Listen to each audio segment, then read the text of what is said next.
Hey, welcome to Viking Preparedness. I am Pastor Joe Fox, and in today's video, I want to talk to you about something you need during times of emergency, times of crisis, and how you can maintain or acquire it. Costs no money, all right? So stick around, but first, cue the intro.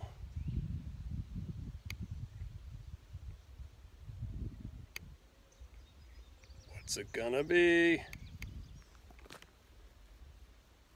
Keep calm and Viking on.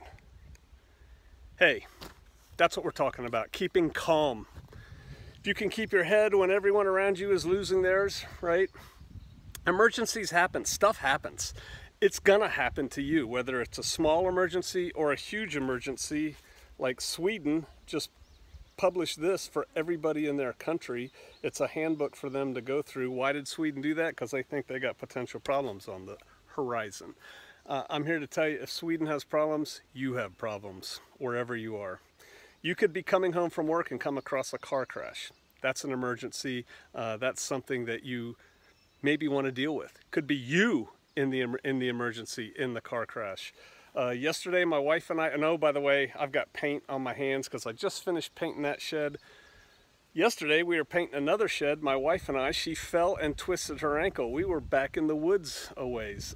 She was hollering. She thought she broke it. It hurt a lot. And so I had to keep calm and Viking on. I like my shirt, sorry. And so I had to carry her to the truck, get her up, put ice, treat it. Ended up going to the emergency room. It's sprained. She's in a stirrup and crutches. She'll be fine. But I could have freaked out and screamed with her, "Oh my God!" That wouldn't help anybody. Or it could be a huge emergency. You know, it could be something on the order of an EMP just happened, or nuclear war, or smaller. Your back door just got kicked in. Something's happening. A tree just fell through your garage. Whatever, stuff happens, right? And you need to keep calm, because if you don't, you're not thinking clearly. You'll be thinking with emotion, which will mostly be fear and or anger, one of the two, and you won't make the best decisions at a time when good decisions may be immediately necessary. Does that make sense? It may be that you have to do something or not do something right now, or it could get a lot worse. Today in America, and probably elsewhere in the world, but I'm an American, I'm living in America,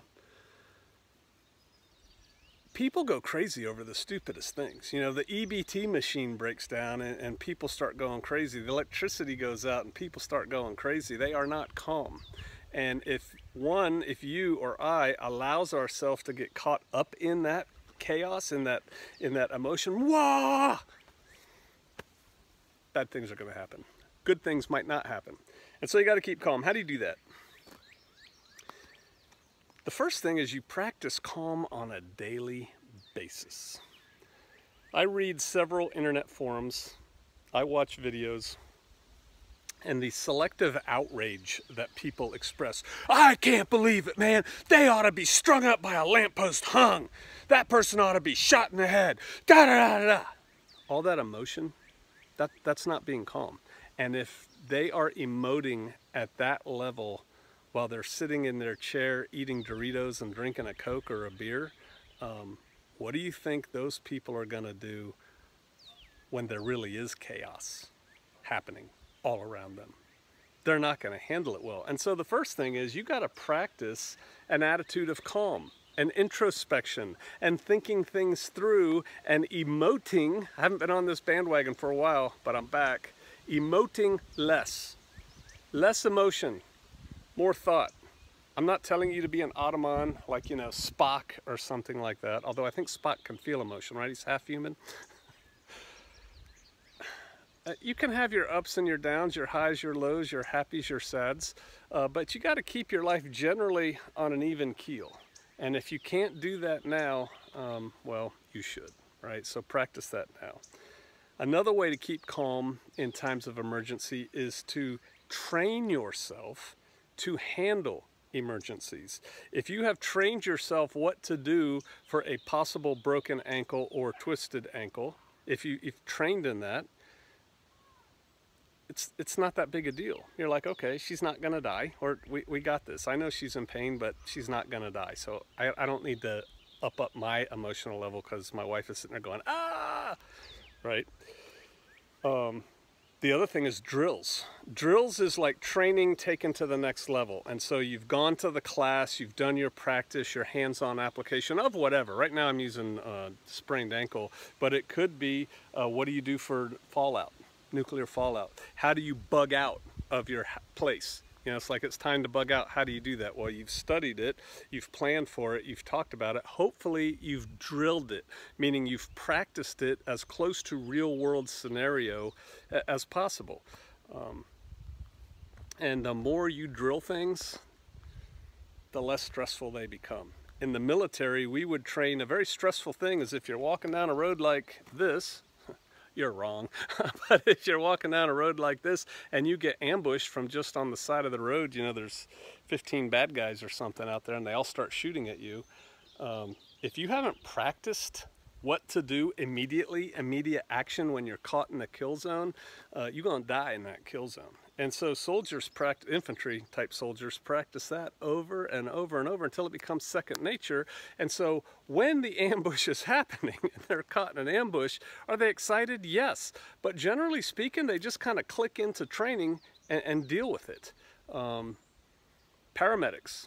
You know, paramedics, after they've been on the job for any length of time at all, have dealt with everything. And when they see injury, they don't freak out. They're like, okay, I need to do this. Dun, dun, dun, dun, dun. Check this, check this. This looks good. Okay, let's do this. They're very calm because they've done it before. And that leads to the final thing, which is actual experience. If you can have experience in something, that's even better than a drill. So maintain your emotions, train in it, practice drills in it, and then if you can get experience in these things, do so. What about something that you've never had to deal with before? What if right now, right behind me, a liger, a lion-tiger combo comes walking out? Ah! How do you keep calm when that's happening?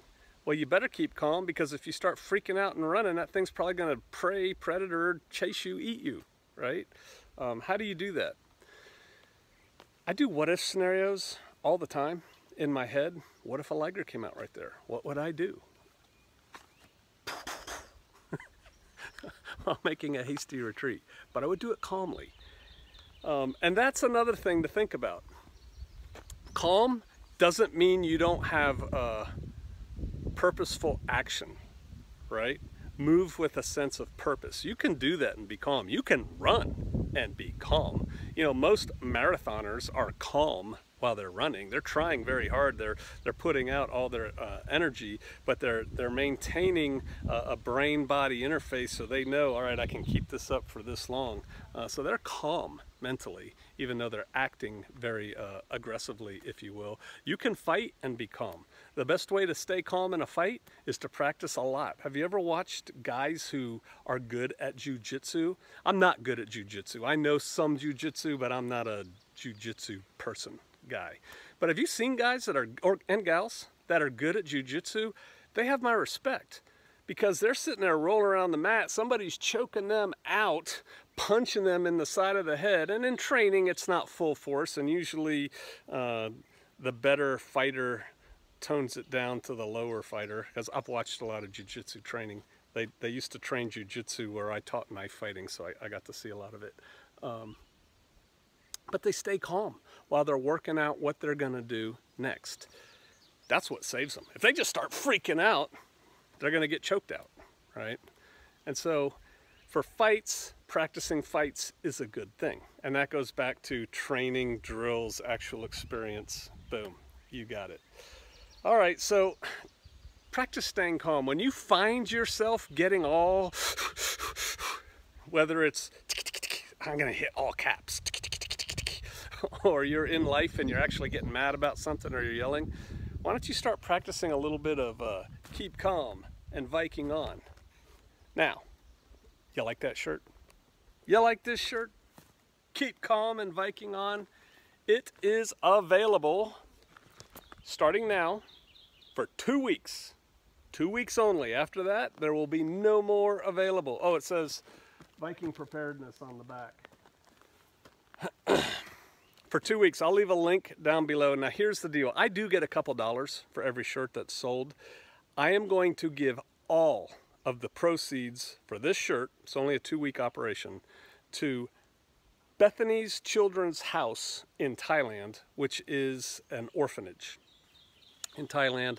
I talked about it in an earlier video on Patreon. I think I talked about it here too and left you guys a link. If not, I'll put a link to Bethany's Children's House here. It's an orphanage in Thailand. They got no money at all. Any little bit of money really helps because it's Thailand, so the dollar goes further.